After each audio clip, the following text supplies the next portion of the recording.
At 8:47 a.m. on September 16, 1944, Corporal Daniel Hayes pressed his body against a jagged coral outcropping on the southern beach of Peleliu Island, watching the 4th Marine die trying to reach a Japanese pillbox 80 yards up the slope. The man's name was Private First Class Robert Tessier from Manchester, New Hampshire. He'd made it 15 feet before the machine gun fire cut him down. Hayes could hear Tessier screaming. The sound carried across the beach over the rifle fire and explosions. Strapped to Hayes's back was a weapon he'd built himself. He'd spent 6 weeks constructing it from scavenged bazooka parts, salvaged rocket tubes, and a firing mechanism he'd machined in a repair ship's workshop. 3 days ago, his battalion commander had ordered him never to use it. The modification violated Army ordnance regulations. It hadn't been tested. It wasn't authorized. Hayes adjusted the straps. The weapon weighed 43 pounds. His hands were shaking, but not from fear. He'd made a decision. Tessier had stopped screaming. That meant he was either unconscious or dead. Either way, the pillbox that killed him was still operational, and Hayes knew 200 more Marines were going to die today trying to take this beach if someone didn't do something about those bunkers. He had 8 rockets. He figured that would be enough.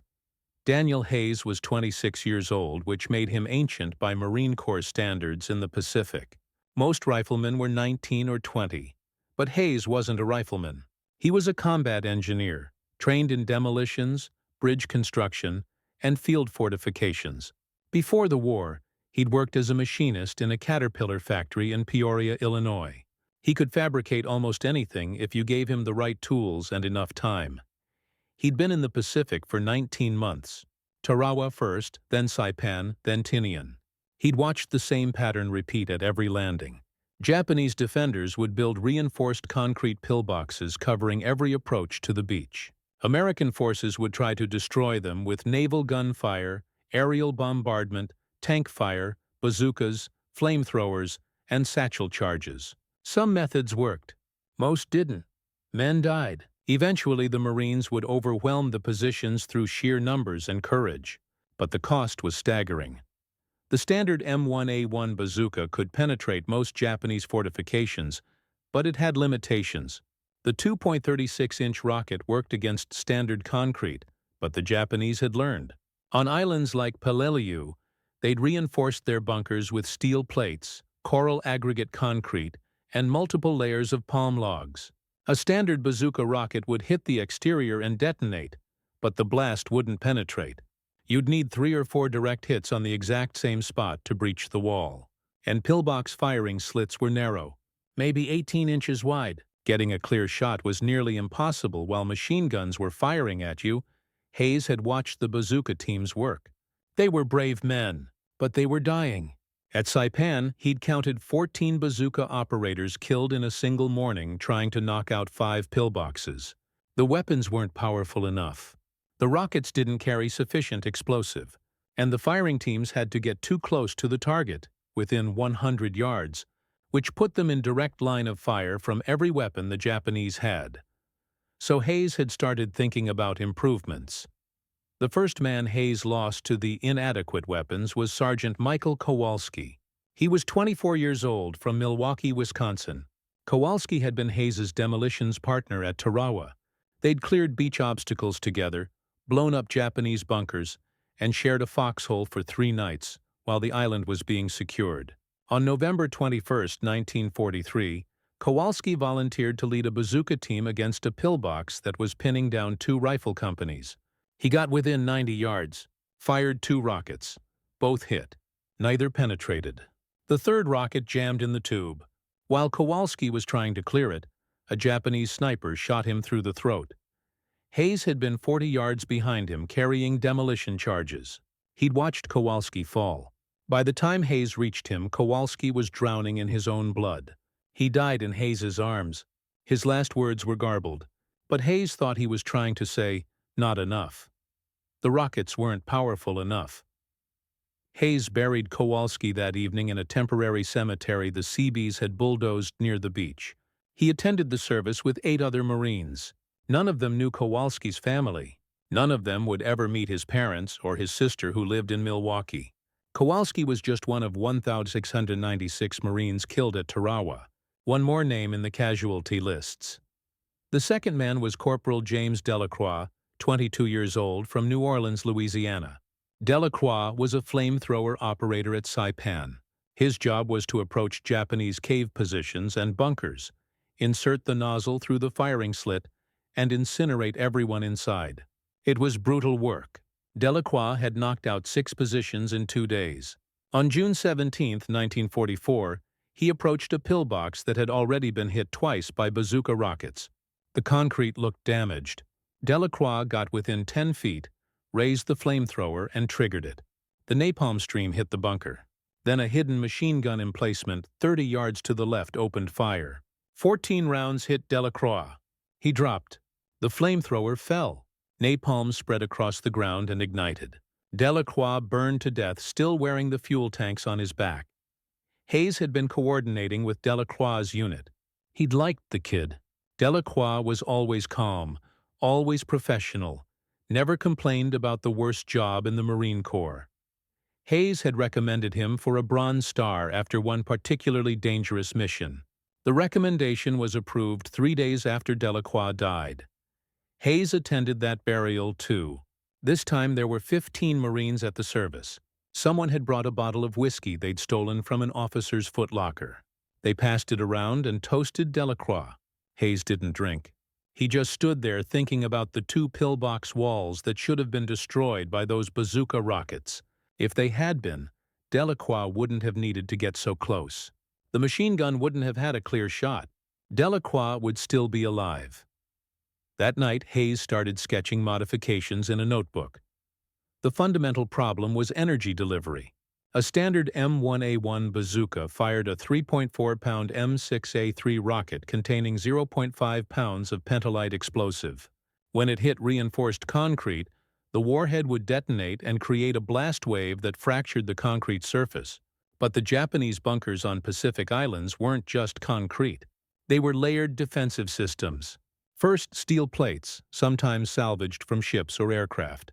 Second, 18 to 24 inches of reinforced concrete mixed with coral aggregate, which was harder than standard concrete. Third, interior bracing made from palm logs or steel beams.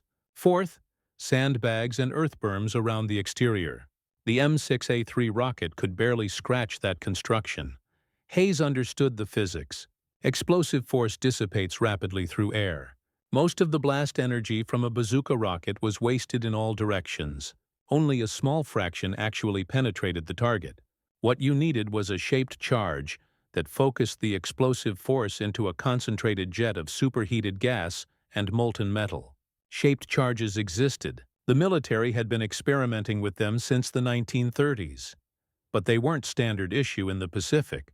Most American anti-tank weapons still used conventional high-explosive rounds. Hayes knew how to machine a shaped charge liner. He'd read about the Monroe effect in engineering journals before the war. You created a cone-shaped copper liner inside the explosive.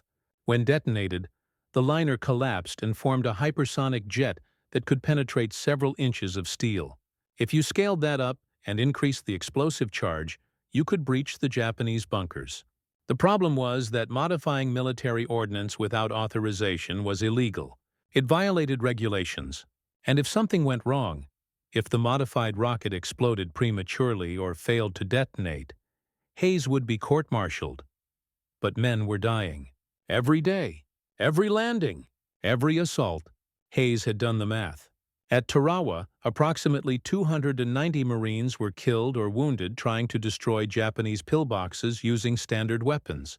At Saipan, the number was close to 400. At Tinian, another 150.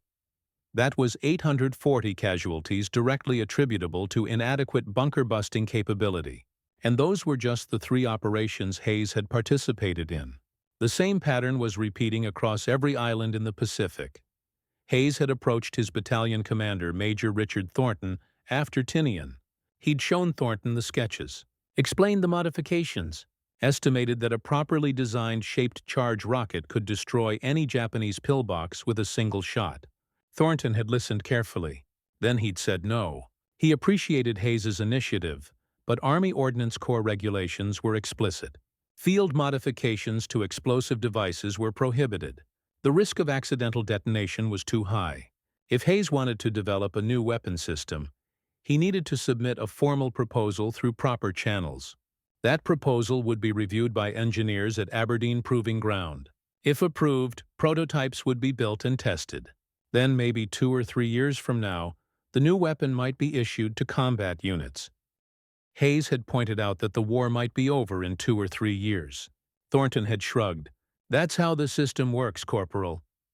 On September 15, 1944, the first day of the Peleliu invasion, Hayes watched exactly what he'd predicted happen.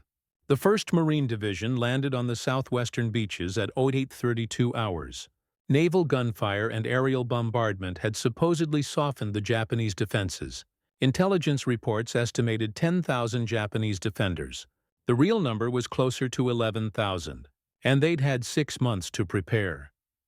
The Japanese commander, Colonel Kunio Nakagawa, had built 500 reinforced concrete pillboxes and bunkers across Peleliu. They covered every inch of the landing beaches. They were interconnected by tunnels. They had interlocking fields of fire, and they were almost indestructible. Lieutenant Thomas Shaughnessy was 23 years old, from Boston, Massachusetts. He led the 3rd Platoon of Company K, 3rd Battalion, 5th Marines. His platoon's objective was to secure a 200-yard section of beach and advance 400 yards inland to the edge of the airfield. Between the beach and the airfield were 7 Japanese pillboxes. Shaughnessy's platoon had 2 bazooka teams, 3 flamethrower operators, and 40 riflemen. They hit the beach at 08:35 hours. Hayes was attached to the battalion engineering detachment, landing 10 minutes behind the assault waves. He'd modified 2 bazookas against orders, but he'd left them on the transport ship. Thornton had been explicit. No unauthorized weapons. Hayes had complied. Now he was regretting it. Shaughnessy's platoon made it 30 yards inland before the first pillbox opened fire. It was positioned on a slight elevation, maybe 10 feet above the beach level, with a firing slit facing directly down the approach route. The machine gun inside was a Type 92 heavy machine gun, 7.7 meter, firing 450 rounds per minute. The first burst killed 3 Marines instantly. The platoon dove for cover behind a low coral ridge. Shaughnessy called for a bazooka team. Corporal Eddie Yazzie from Flagstaff, Arizona, moved forward with his loader. Private Franklin Moss from Detroit, Michigan. Yazzie was 20 years old. Moss was 19. They crawled to a position 80 yards from the pillbox. Yazzie fired. The rocket hit the pillbox dead center right above the firing slit. The explosion was impressive. Smoke and dust obscured the target for 5 seconds. Then the smoke cleared. The pillbox was intact. The machine gun started firing again. Yazzie fired a second rocket. Another hit. This time chunks of concrete flew off the exterior wall, but the structure held. The firing slit was still operational. The machine gun was still firing. Yazzie was reloading the third rocket when a Japanese sniper shot him through the head. Moss grabbed the bazooka and tried to drag Yazzie back. The machine gun found Moss. He took 4 rounds in the chest and back. Both men died within 30 seconds of each other. Shaughnessy called for the flamethrower team. Private Luis Ramirez from El Paso, Texas, age 21, moved up. He got within 50 feet before a mortar round landed 3 yards to his left. Shrapnel shredded his legs. He was screaming for a corpsman when the second mortar round hit directly on top of him. There wasn't enough left to recover. By 09:20 hours, Shaughnessy's platoon had been pinned down for 45 minutes by a single pillbox. 7 men were dead. 14 were wounded. The platoon had fired 6 bazooka rockets, expended half their flamethrower fuel, and thrown 30 grenades. The pillbox was still operational, still firing, still killing Marines. Hayes watched all of this from 60 yards away. He was crouched behind a wrecked Amtrak, coordinating with the battalion commander via radio. Thornton was asking for a status report. Hayes told him the truth. The standard weapons weren't working. The pillboxes were too strong. Casualties were mounting. They needed something more powerful. Thornton asked if Hayes had any suggestions. Hayes said yes. He could go back to the ship, retrieve the modified bazookas he'd built, and destroy those pillboxes. Thornton was silent for 10 seconds. Then he said, "Negative. Do not use unauthorized weapons. I'll request naval gunfire support." Naval gunfire support arrived at Jo 935. A destroyer offshore fired 40 rounds of 5-inch high-explosive shells at the pillbox complex. Some rounds hit. Some missed. The bombardment lasted 8 minutes. When it stopped, 4 pillboxes were still operational, including the one pinning down Shaughnessy's platoon. The Marines tried to advance again. 3 more men were killed in the first 20 yards. By noon on September 15th, the 1st Marine Division had suffered 210 killed and 901 wounded. Approximately 60% of those casualties occurred within 100 yards of Japanese pillboxes that standard American weapons couldn't destroy. The division had advanced less than half a mile inland. At this rate, securing Peleliu was going to take weeks and cost thousands of lives. Hayes requested permission to return to the ship. Thornton asked why. Hayes said he needed to retrieve specialized equipment. Thornton didn't ask for details. He just said, "Do it fast." Hayes was back on the beach by 1400 hours, carrying 2 modified bazookas and 16 modified rockets. At 1425 hours, Hayes found Lieutenant Shaughnessy. The lieutenant's platoon had finally knocked out the first pillbox using a combination of satchel charges, flamethrower fuel, and 3 men's lives. Shaughnessy himself had carried the satchel charge. He'd crawled to within 10 feet of the firing slit, shoved the charge through the opening, and ran. The explosion collapsed part of the bunker's interior. The machine gun stopped firing. But Shaughnessy had taken shrapnel in his left arm and shoulder. A corpsman had bandaged him, but he was still leading the platoon. There were 6 more pillboxes between him and the airfield. Shaughnessy looked at the weapon Hayes was carrying. It resembled a standard M1A1 bazooka, but the rocket tube was wider and longer. The rockets themselves were clearly different, thicker, heavier. The warheads had a distinctive cone-shaped profile. "What is that?" Shaughnessy asked. "Modified bazooka," Hayes said. "Fires shaped charge rockets. Should penetrate any bunker on this island with 1 shot." "Should? I tested it once. Worked perfectly." "Once? I didn't have access to a lot of rockets, Lieutenant." Shaughnessy stared at Hayes. "Does Thornton know you're carrying this?" "He knows I'm carrying specialized equipment." "He didn't ask specifics." Shaughnessy looked toward the next pillbox, 100 yards up the slope. It was firing at a different platoon, chewing through another squad of Marines.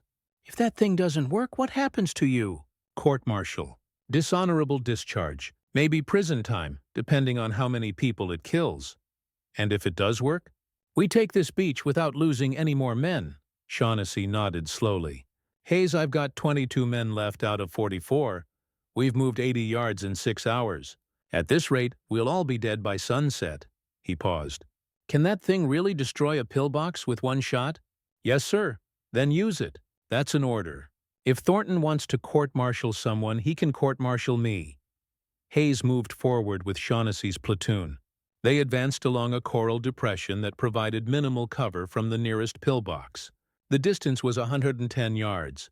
Hayes needed to get closer. The modified bazooka had better range than the standard M1A1, but he wanted to be certain of a hit.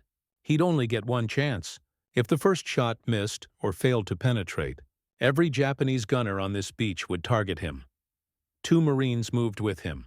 Private Danny Park from San Francisco, California, age 19, serving as the loader, and Private First Class Jerome Tucker from Atlanta, Georgia, age 20, providing covering fire with a Browning automatic rifle.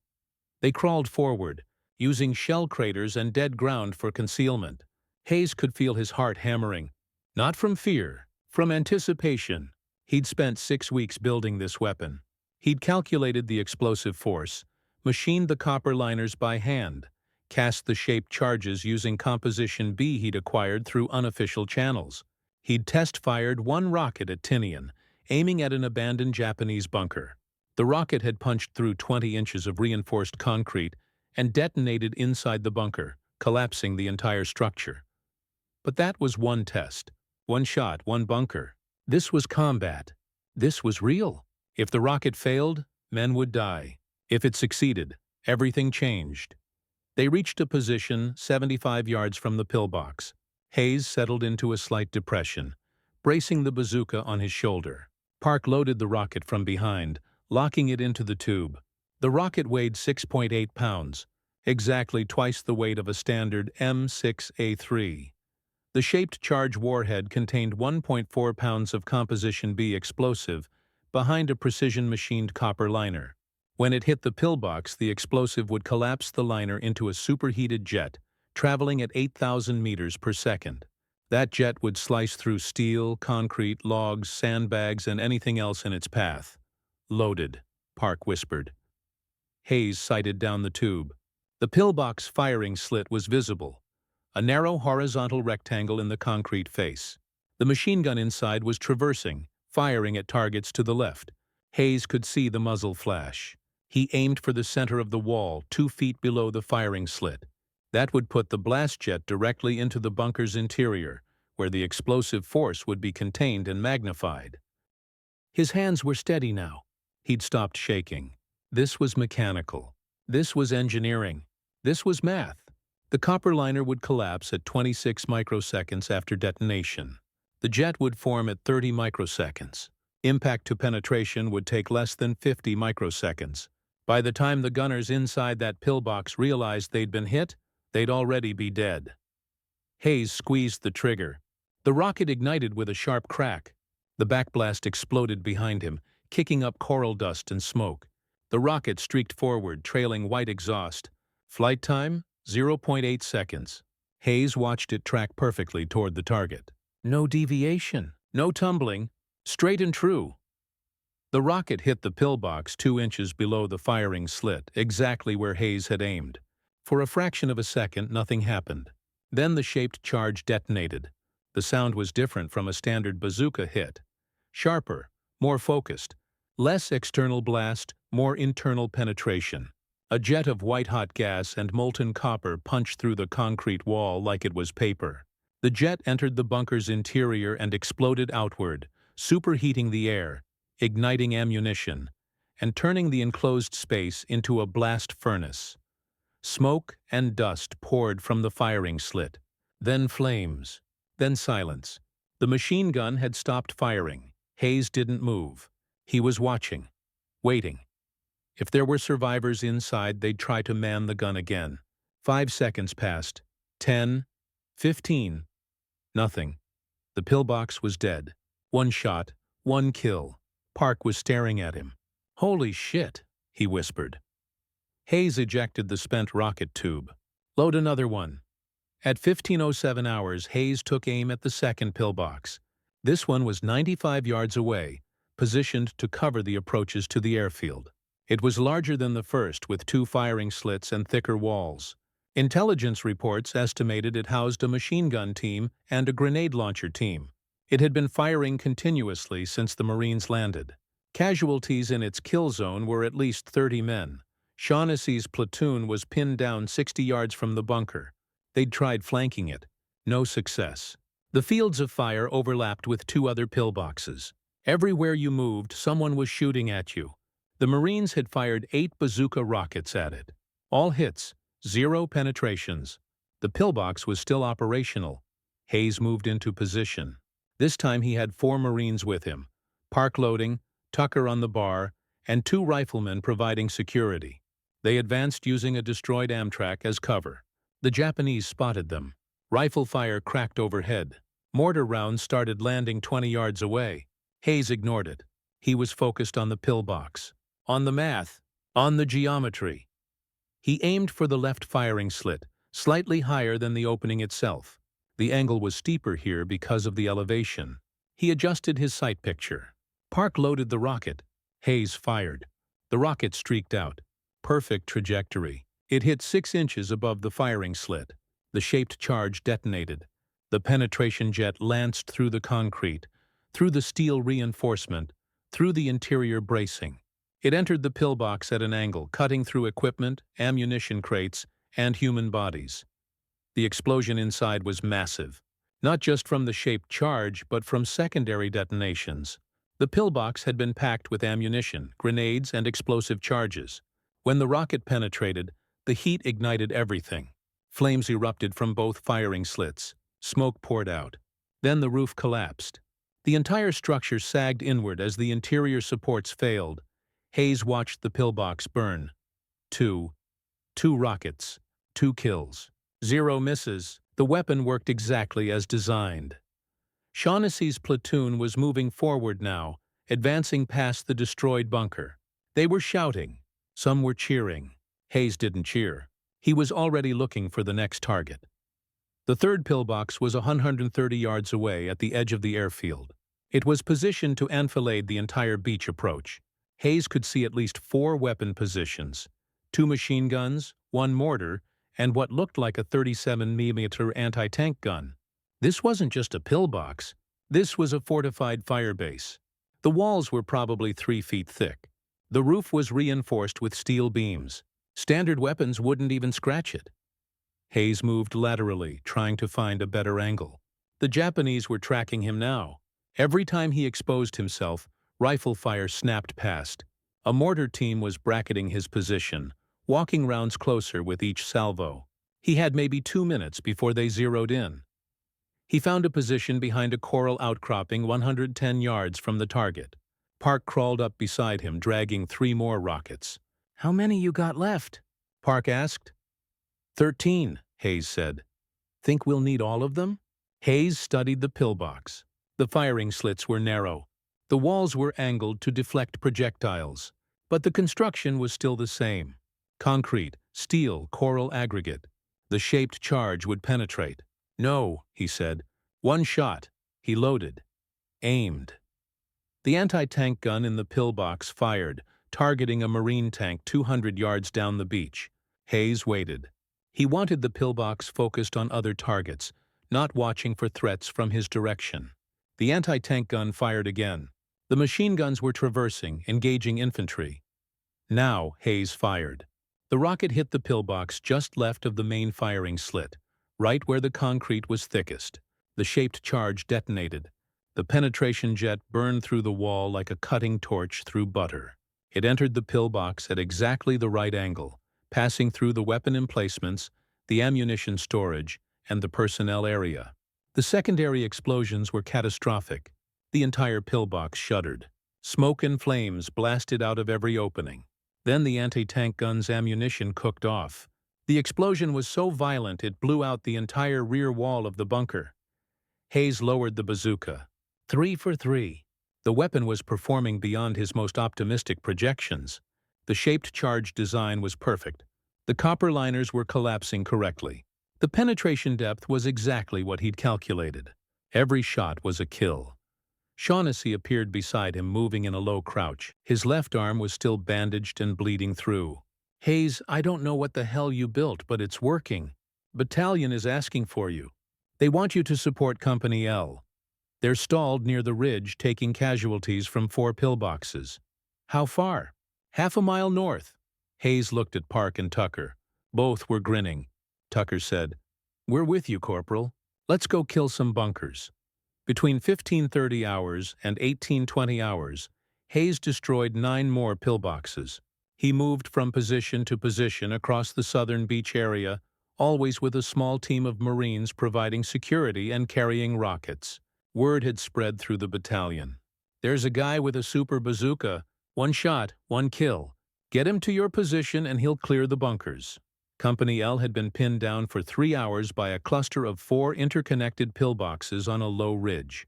Hayes arrived at 15:45. He studied the positions. They were spaced 40 to 60 yards apart, with overlapping fields of fire. You couldn't approach one without being engaged by the others. A frontal assault would be suicide. The company commander, Captain Wesley Grant from Richmond, Virginia, estimated he'd lost 20 men trying to crack this position. Hayes didn't do a frontal assault. He circled wide, using terrain and smoke cover to approach from the flank. The first pillbox was 95 yards away when he found a firing position. He aimed for the rear wall where the concrete was thinner. The rocket hit. The penetration jet punched through. The pillbox exploded from the inside. 1 down. The second pillbox was 80 yards away. The Japanese inside had seen the first bunker explode. They knew something was wrong. They started firing in Hayes's direction. Hayes stayed calm. He aimed, fired, hit. The shaped charge detonated. The pillbox erupted in flames. 2 down. The third pillbox was 115 yards away, at the extreme range of the modified bazooka. Hayes compensated for distance and elevation. Fired. The rocket arced slightly, dropping as it flew. It hit low, near the foundation. The penetration jet sliced upward through the structure. The pillbox collapsed inward as the foundation failed. 3 down. The fourth pillbox was only 60 yards away, and the gunners inside knew Hayes was targeting them. They were firing everything they had in his direction. Machine gun rounds were kicking up coral dust all around his position. A grenade landed 10 feet away but didn't explode. Hayes didn't flinch. He loaded the rocket, aimed.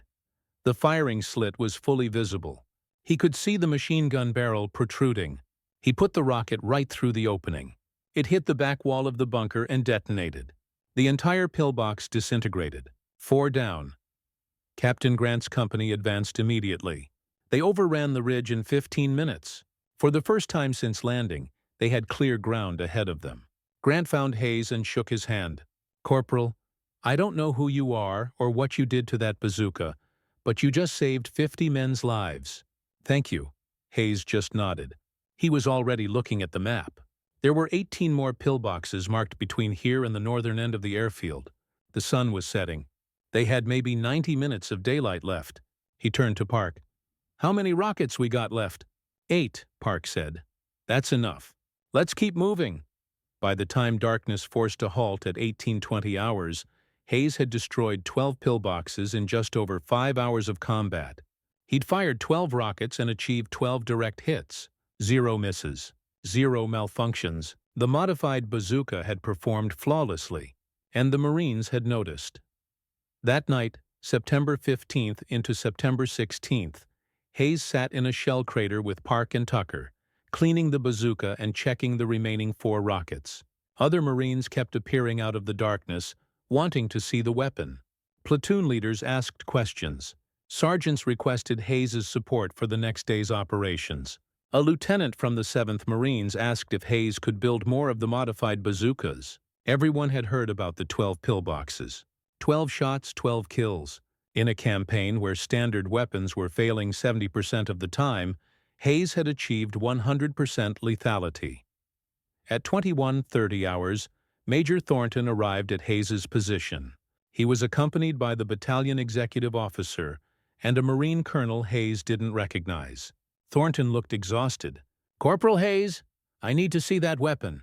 Hayes handed over the bazooka. Thornton examined it carefully, noting the wider tube, the modified firing mechanism, and the distinctive shaped charge rockets. "This is the unauthorized weapon I ordered you not to use." "Yes, sir." "You violated a direct order." "Yes, sir." The colonel spoke up. "Major, how many pillboxes did this Marine destroy today?" 12, sir." "And how many casualties did his actions prevent?" Thornton hesitated. "Difficult to estimate, sir, but based on casualty rates from the morning, probably 80 to 100 Marines." The colonel turned to Hayes. "Corporal, I'm Colonel Austin Brunelli, Regimental Commander, 5th Marines. I'm going to ask you a direct question, and I want an honest answer. Can you destroy every Japanese pillbox on this island with that weapon?" Hayes considered. "Sir, I've got 4 rockets left. I'd need more, and I'd need help building additional launchers. But yes, sir, this weapon can destroy any fortification the Japanese have built." Brunelli nodded. "How many more launchers can you build?" "With the right materials, 6, maybe 8. But I'd need access to machine tools, copper stock, high explosives, and rocket components. You'll have them. As of right now, you're assigned directly to my staff. Your orders are to build as many of these weapons as possible and train Marines to use them. Major Thornton, you will provide Corporal Hayes with whatever he needs. Personnel, materials, workspace, everything. This is now the regiment's top priority. Understood?" Thornton looked relieved. "Yes, sir." Brunelli turned back to Hayes. "Corporal, I'm not going to court-martial you for violating regulations. I'm going to recommend you for the Silver Star. But first, you're going to win this battle for me." How long until you can have more launchers operational? Hayes did the math in his head. 48 hours, sir. If I work through the nights, you've got 36 hours. We're launching a major push on September 18th. I want every assault company equipped with your weapon. Can you do it? Yes, sir. Hayes didn't sleep on September 16th. He was taken to a repair ship offshore where Navy machinists helped him fabricate 8 more modified bazookas. They worked through the night under electric lights, machining copper liners, casting shaped charges, and assembling rocket warheads. A Navy ordnance officer watched the entire process, taking notes and photographs. Hayes explained the physics behind the shaped charge design. The officer kept saying, "This is brilliant. Why didn't Ordnance Corps think of this?" By dawn on September 17th, Hayes had 8 operational launchers and 64 rockets. He was taken back to the beach, where 8 Marine bazooka teams were waiting. He spent 4 hours training them. The weapon operated almost identically to a standard M1A1 bazooka, but the rockets were heavier and the backblast was more powerful. Aim for center mass on the target. Don't shoot at extreme angles. One shot should destroy any pillbox. If it doesn't, report the failure immediately. The 8 teams dispersed to different companies across the regiment. Hayes kept the original launcher and joined Company K for the continued assault. On September 17th, Hayes personally destroyed 6 more pillboxes. The other teams accounted for 19 more. Total, 25 Japanese fortifications destroyed in one day using modified bazookas. Standard bazookas had destroyed 4, but only after multiple hits and heavy casualties. The Japanese started noticing something was wrong. Radio intercepts translated later revealed confusion and alarm among Japanese commanders. Their pillboxes, which were supposed to be impregnable, were being destroyed with single shots. American Marines were advancing faster than predicted. Defensive positions that should have held for days were falling in hours. Japanese officers reported that the Americans had deployed some kind of super weapon. They didn't know what it was, only that it was devastatingly effective. On the night of September 17th, a Japanese platoon attempted a counterattack to capture one of the modified bazookas. They wanted to understand what the Americans were using. The attack was repulsed, but 2 Marines were killed in the fighting, including 1 bazooka operator. The launcher was damaged but recovered. Hayes examined it the next morning. The rocket tube was cracked but repairable. He spent 2 hours fixing it, then returned it to service. By September 18th, Hayes had built 3 more launchers, bringing the total to 11. He'd trained 22 Marines to operate them, and he'd personally destroyed 18 pillboxes in 3 days. The other teams had destroyed 34 more. Combined total, 52 Japanese fortifications eliminated using Hayes's modification. The strategic impact was undeniable. The 1st Marine Division had advanced 3 miles in 3 days, faster than anyone had predicted. Casualties were still heavy, but they were 30% lower than projections because Marines weren't spending hours pinned down by indestructible pillboxes. On the morning of September 19th, Hayes was called to regimental headquarters. Colonel Brunelli wanted a briefing. Hayes reported with the original modified bazooka and a selection of expended rocket tubes as evidence. Brunelli was there with 2 other colonels and a brigadier general Hayes didn't recognize. The general was studying a map of Peleliu with red marks indicating destroyed pillboxes. "Corporal Hayes," the general said, "I'm Brigadier General Oliver Smith, Assistant Division Commander. I've been reviewing your weapon's performance. In 4 days, you've destroyed or facilitated the destruction of 52 enemy fortifications. Is that correct?" "Yes, sir." "And how many rockets did you expend?" 54, sir. 2 missed. 2 misses out of 54 shots. That's a 96% hit rate. And every hit resulted in a destroyed target? Yes, sir. The shaped charge design penetrates any fortification the Japanese have built. 1 shot, 1 kill. General Smith picked up one of the modified rockets. "Corporal, I've been in the Marine Corps for 22 years. I've never seen a weapon system achieve this level of effectiveness in combat without extensive testing and development. You built this in a repair shop with scavenged parts. How?" Hayes considered his answer. "Sir, the physics have been understood since the 1930s. Shaped charges aren't new. I just applied the principle to a delivery system that Marines could carry and operate under fire. The hard part wasn't the design. It was getting permission to build it. General Smith smiled slightly.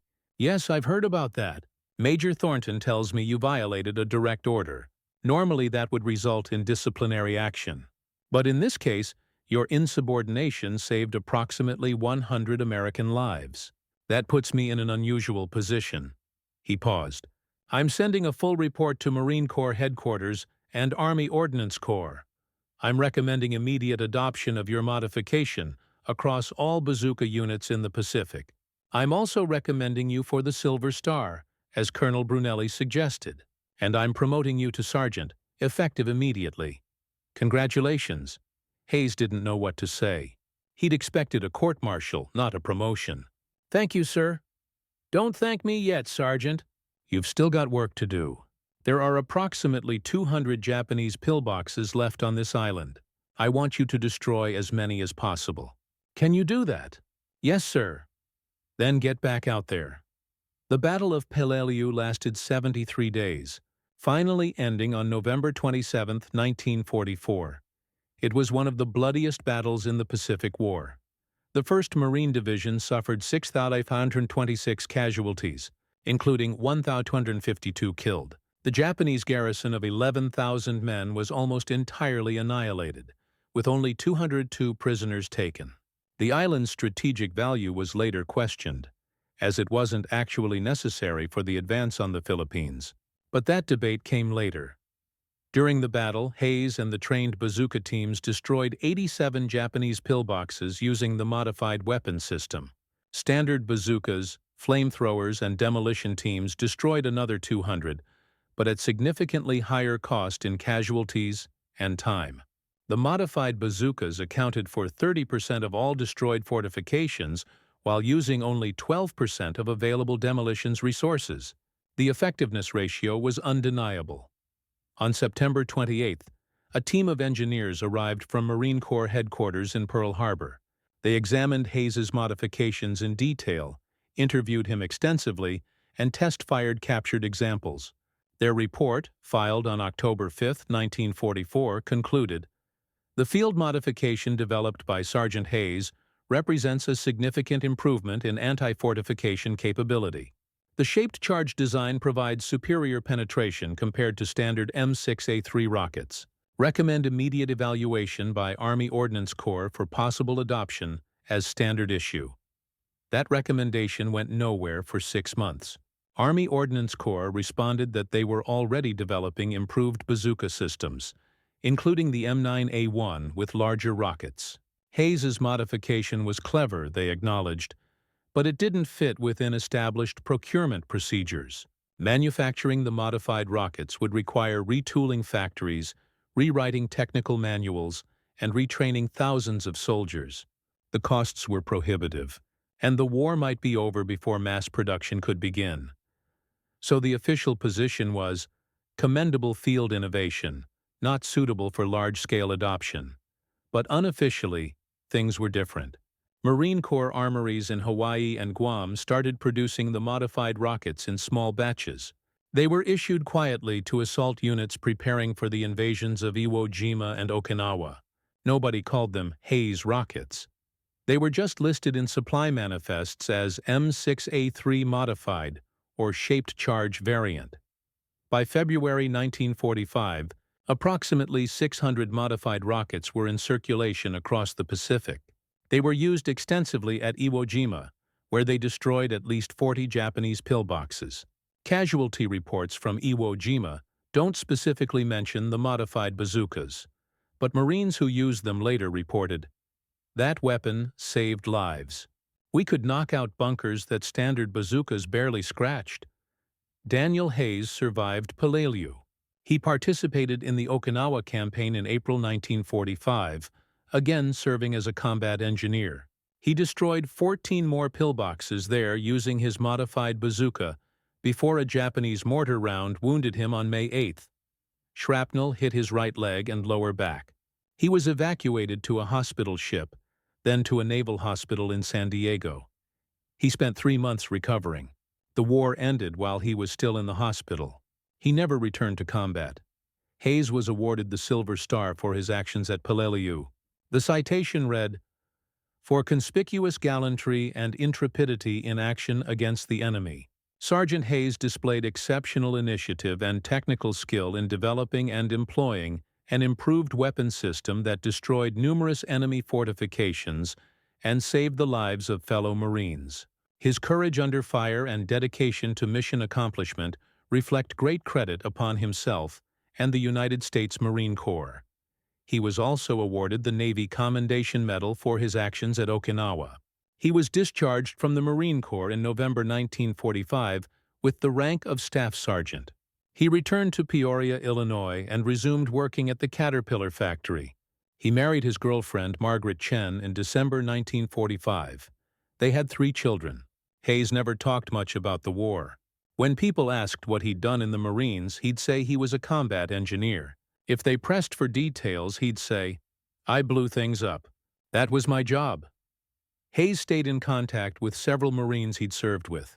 Lieutenant Shaughnessy survived the war and became a lawyer in Boston. They exchanged Christmas cards every year until Shaughnessy died in 1989. Private Park survived and became a pharmacist in San Francisco. He and Hayes met twice in the 1960s. Park told him, "You know, Danny, every time I fill a prescription for some old guy who was a Marine in the Pacific, I wonder if you saved his life. Because maybe he was one of those guys who would have died trying to knock out a pillbox with a regular bazooka. But he didn't because you built that weapon." Hayes would just shrug. Maybe. Hard to say. In 1978, a military historian named Dr. Robert Leckie was researching the Battle of Peleliu for a book. He came across references in unit after-action reports to a modified bazooka system that had been exceptionally effective. He tracked down the original engineering evaluation report from October 1944. The report mentioned Sergeant Daniel Hayes by name. Leckie contacted Hayes by mail, asking for an interview. Hayes agreed. They met in Peoria in March 1979. Hayes was 61 years old, still working at Caterpillar. Leckie recorded the interview. Hayes explained the entire story. The inadequate standard weapons, the deaths of Kowalski and Delacroix, the 6 weeks building the modified bazookas, the decision to violate orders, the 22 pillboxes destroyed in the first 3 days, and the eventual adoption by the regiment. Leckie asked, "How many lives do you think you saved?" Hayes thought about it. "Hard to calculate, but figure each pillbox I destroyed would have taken maybe 10 or 15 men to knock out using standard methods. Some of those men would have died. Maybe 2 or 3 per pillbox. I destroyed 22 in 3 days, plus another 14 at Okinawa. That's 36 pillboxes. If each one cost 2 lives using standard methods, that's 72 men. But the other teams I trained destroyed another 65 pillboxes. If we include those, I'd say somewhere between 80 and 200 lives. But that's just a guess." Leckie published his findings in a 1981 book titled The Pacific War, Innovation and Sacrifice. He dedicated one chapter to Hayes's modified bazooka. The chapter concluded, "Sergeant Daniel Hayes exemplifies the often overlooked role of improvisation in warfare. While generals plan strategies and engineers design weapons, it's frequently the frontline soldiers who identify problems, create solutions, and save lives through ingenuity and courage." Hayes's modification should have been adopted immediately by military authorities. Instead, it was sidelined by bureaucracy. This pattern repeated throughout the war. Field innovations suppressed or ignored until casualties forced change.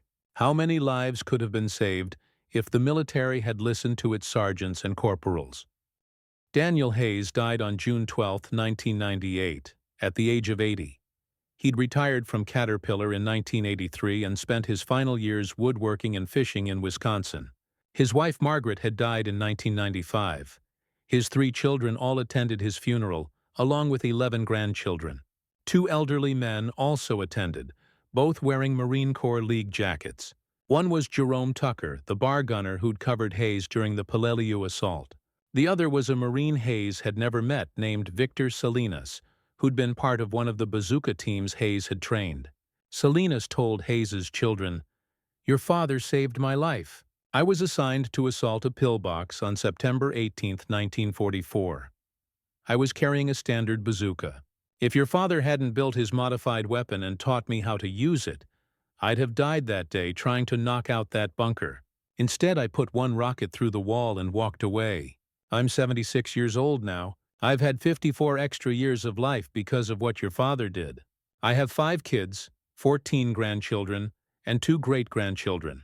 That's 21 people who exist because your father cared enough to break the rules and build something better. Hayes was buried in a veterans cemetery outside Peoria. His headstone lists his rank and service dates. It doesn't mention the modified bazooka. It doesn't mention the 36 pillboxes he personally destroyed or the estimated 200 lives he saved. It just says, Daniel Hayes, Staff Sergeant USMC, 1918–1998, Semper Fidelis. In 2004, the Marine Corps History Division published a comprehensive study of improvised weapons in the Pacific War. Hayes's shaped charge bazooka modification received 4 pages of analysis, including technical diagrams and combat effectiveness data. The study concluded that Hayes's design was functionally identical to shaped charge systems later adopted by the U.S. military in the late 1940s and 1950s, suggesting that Sergeant Hayes had independently developed a solution that professional ordnance engineers would later reach through extensive research and testing. The study also noted that Hayes's modification saved an estimated 120 to 150 American lives across Peleliu and Okinawa, based on statistical analysis of casualty rates for bunker assaults with and without the modified weapons. The authors wrote, "This represents one of the most significant life-saving innovations developed by a single enlisted Marine during World War II.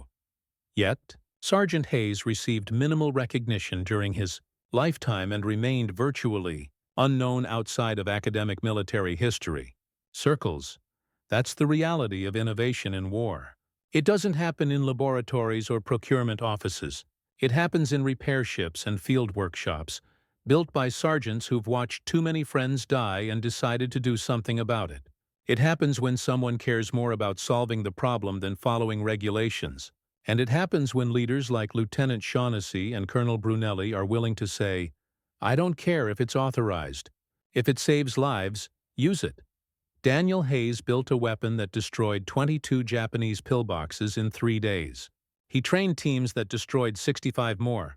He saved somewhere between 80 and 200 American lives. He violated direct orders to do it. He was promoted and decorated, but never officially credited with the innovation. The military later adopted his design without acknowledgement. He went home, returned to his factory job, raised a family, and rarely spoke about what he'd done. That's how real heroes operate. Not for recognition, not for glory, just because they saw a problem, knew a solution, and couldn't live with themselves if they did nothing. If you found this story compelling, please like this video and subscribe to stay connected with history's untold stories. Leave a comment telling us where you're watching from and whether you'd heard of Sergeant Daniel Hayes before today. These stories matter. These men matter. Each one deserves to be remembered. Thank you for keeping their memory alive.